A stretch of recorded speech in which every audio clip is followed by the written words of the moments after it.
आज हम आप लोगों को मैट्रिक्स ऑफ मल्टीप्लिकेशन ऑफ मैट्रिक्सेज बताएंगे। इसमें क्या है कि इसमें दो मैट्रिक्स दिया रहेगा, ठीक, और वो दोनों मैट्रिक्स को आपस में कैसे गुणा करेंगे उसके बारे में आज हम सीखेंगे, ठीक है। तो मान लीजिए कि ए एक मैट्रिक्स है, ए एक मैट्रिक्स है यानी ए आई जे, ठीक, और बी एक दूसरा मैट्रिक्स है जो बी आई जे, ठीक, इस तरह का मैट्रिक्स है। तो हमको निकालना है, फाइंड करना है A B, A into B. तो देखिए इसको जो है फाइंड करने के लिए कुछ रूल्स हैं, ध्यान से सुनिएगा। वो रूल्स इस प्रकार है कि ए बी तभी संभव होगा जब पहले वाले मैट्रिक्स के कॉलम की संख्या दूसरे वाले मैट्रिक्स के रो के संख्या के बराबर होगा। दो मैट्रिक्स का गुणा तभी संभव होगा जब पहले वाले मैट्रिक्स का कॉलम की संख्या बराबर होगा दूसरे वाले मैट्रिक्स के रो के संख्या के बराबर।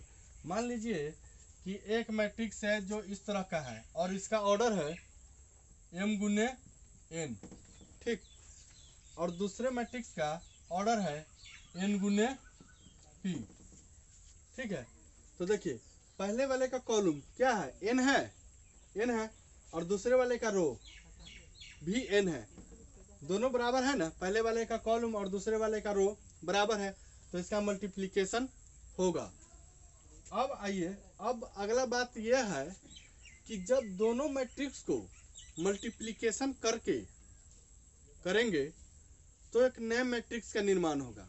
तो वो जो नए मैट्रिक्स बनेगा वो किस ऑर्डर का बनेगा, समझिएगा। जब हम इस दोनों मैट्रिक्स को गुना करेंगे तो एक नया मैट्रिक्स बनेगा। अब वो नया मैट्रिक्स जो है कितने ऑर्डर का बनेगा उसको समझना है। तो देखिए, तो नया मैट्रिक्स जो है बनेगा वो पहले वाले का रो और दूसरे वाले का कॉलम। मान के चलिए कि ए बी हमको गुना करने के बाद सी एक मैट्रिक्स बना, तो ये जो नया मैट्रिक्स बना वो जो बनेगा पहले वाले मैट्रिक्स के रो इंटू दूसरे वाले मैट्रिक्स के कॉलम, क्या हो जाएगा पी, यानी m गुने पी का ये बनेगा, ठीक है। तो इस तरह से जो है हम मल्टीप्लिकेशन करते हैं। आइए एक एग्जाम्पल के द्वारा हम समझने की कोशिश करेंगे। एग्जाम्पल इस तरह का है, मान लीजिए कि ए एक मैट्रिक्स है, एक मैट्रिक्स है जो 6 9 2 3 इसका एलिमेंट है, और बी एक मैट्रिक्स है जो इसका एलिमेंट 2 6 0 7 9 8, ठीक, ध्यान से देखिएगा। ए एक मैट्रिक्स है जो इसका एलिमेंट इस तरह का है, और बी भी एक मैट्रिक्स है जो इसका एलिमेंट इस तरह का है। तो हमको निकालना है, फाइंड करना है ए इंटू बी, ठीक, ए इंटू बी निकालना है। तो देखिए पहले हमने क्या बताया कि ए और बी का मल्टीप्लिकेशन तभी संभव होगा जब पहले वाले मैट्रिक्स के कॉलम की संख्या दूसरे वाले मैट्रिक्स के रो के संख्या के बराबर होगा।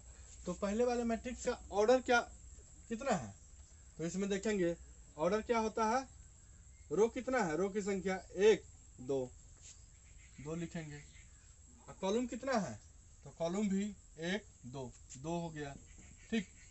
इस वाले में रो कितना है, तो 2, और कॉलम कितना है 3। देखिए तो इसका जो है कॉलम इसके रो के बराबर है कि नहीं है, यानी number of column in A बराबर हो जाएगा number of row in B. ठीक है, पहले वाले का कॉलम दूसरे वाले का रो बराबर है, तो इसका जो है मल्टीप्लिकेशन होगा। अब देखना है कि जो अब नया मैट्रिक्स बनेगा मल्टीप्लिकेशन करने के बाद वो कितने ऑर्डर का बनेगा। वो बनेगा पहले वाले का रो दूसरे वाले का कॉलम, यानी पहले वाले का रो कितना है 2 ए बी को मल्टीप्लिकेशन करना है ना ए बी। ठीक ठीक, सॉरी यहाँ पे नहीं लिखा, यानी पहले वाले का रो कितना है 2 है और दूसरे वाले का कॉलम कितना है 3। ठीक, तो जो नया मैट्रिक्स बनेगा, नया matrix new matrix matrix order. ठीक है, तो नया मैट्रिक्स का इस ऑर्डर का बनेगा। तो आइए इसको अब सॉल्व करते हैं, हम इसको अब मल्टीप्लिकेशन करते हैं, यानी ठीक है इतना को हम मिटा देते हैं।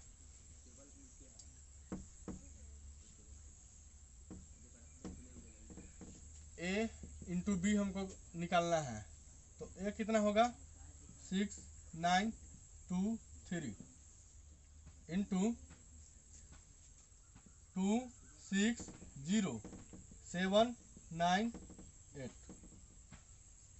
ठीक है, इसको अब हमको मल्टीप्लिकेशन करना है। तो देखिए मल्टीप्लिकेशन भी दो तरीके से करते हैं, एक रो ऑपरेशन, दूसरा कॉलम ऑपरेशन से।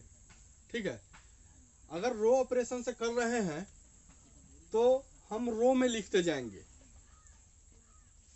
गुणा करने के बाद हम रो में लिखेंगे। अगर कॉलम ऑपरेशन करते हैं तो उसको हम कॉलम में लिखते हैं। ठीक ठीक है, और रो ऑपरेशन जब हम रो ऑपरेशन करते हैं, ठीक है, इसको सॉल्व करने के लिए रो ऑपरेशन करते हैं तो क्या होगा,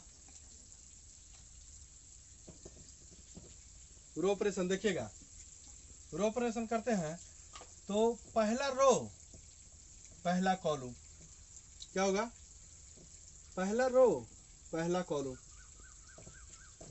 को गुना कीजिए, क्या होगा 6 इंटू 2। ठीक है, बीच में प्लस करते हैं। ठीक, फिर जो है 9 इंटू 7 9 इंटू 7। ठीक, चूंकि हम लोग रो ऑपरेशन करते हैं तो रो में लिखेंगे। फिर जो है first row second column, first row second column क्या होगा 6 6 जा 6 को 6 से प्लस 9 इंटू 9। ठीक, फिर जो है फर्स्ट रो थर्ड कॉलम क्या होगा 6 इंटू 0 प्लस 9 इंटू 8। ठीक, अब फर्स्ट रो का काम खत्म है, अब सेकेंड रो। ठीक है, सेकेंड रो फर्स्ट कॉलम कितना हो जाएगा 2 इंटू 2 प्लस 3 इंटू 7। ठीक, इसी तरह second row second column 2 into 6 plus हो जाएगा 2 इंटू 6 प्लस 3 इंटू 9। इसी तरह से अब सेकेंड रो थर्ड कॉलम क्या हो जाएगा 2 इंटू 0 प्लस 3 इंटू 8। ठीक, देखिए ये हो गया। तो ये कितने ऑर्डर का है, हमको ध्यान रखना था कि जो नया मैट्रिक्स बनेगा वो कितने ऑर्डर का बनेगा, पहले वाले का रो दूसरे वाले का कॉलम। तो पहले वाले का रो कितना है 2 है और दूसरे वाले का कॉलम 3। तो इसमें 2 रो दिख रहा है, 2 रो 1 2 और कॉलम कितना है 3 1 2 3। ठीक है, तो इस तरह से मैट्रिक्स बनेगा। अब आइए इसको सिंप्लीफाई करते हैं। तो क्या होगा,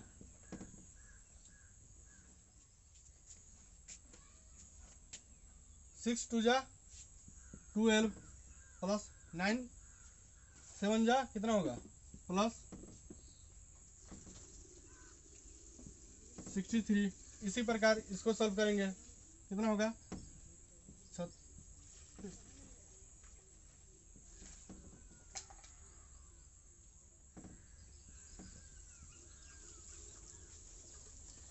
ठीक।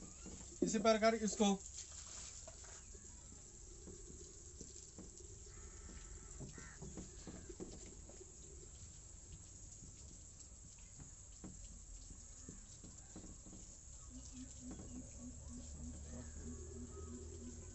ठीक। तो इस तरह से जो है, अब इसको जो है जोड़ दीजिए, जोड़ करके यहाँ पे लिखिए 3 2 5 75 हो जाएगा। इसी प्रकार 7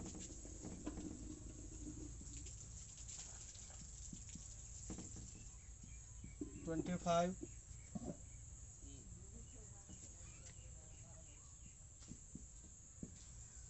तो इस तरह से हमारा जो है दो मैट्रिक्स के मल्टीप्लिकेशन होता है। तो ये कितने ऑर्डर का बनेगा, 2 गुना 3 ऑर्डर का, और ए भी हमारा इस तरह से फाइंड होता है। ठीक, तो इसमें देखने वाली बात यह है कि हमने इसमें कौन सा ऑपरेशन किया, रो ऑपरेशन। रो ऑपरेशन किए हैं तो इसको जो है रो में लिखे हैं, यानी फर्स्ट वाले मैट्रिक्स के रो से दूसरे वाले मैट्रिक्स के कॉलम में हम मल्टीप्लिकेशन किए हैं। अगर हम कॉलम ऑपरेशन करते तो सेकेंड वाले मैट्रिक्स के कॉलम से फर्स्ट वाले मैट्रिक्स के रो में गुना करते। तो चूंकि हम लोग कॉलम ऑपरेशन करते तो कॉलम में ही लिखते। तो इस प्रकार से जो है मल्टीप्लिकेशन ऑफ मैट्रिक्स होते हैं। आज हम इतना ही रहने देते हैं। अगले वीडियो क्लास में इससे जुड़ी हुई 2-4 प्रश्न और सॉल्व करेंगे और उसके बाद अगला जो टॉपिक है वो पढ़ेंगे। धन्यवाद।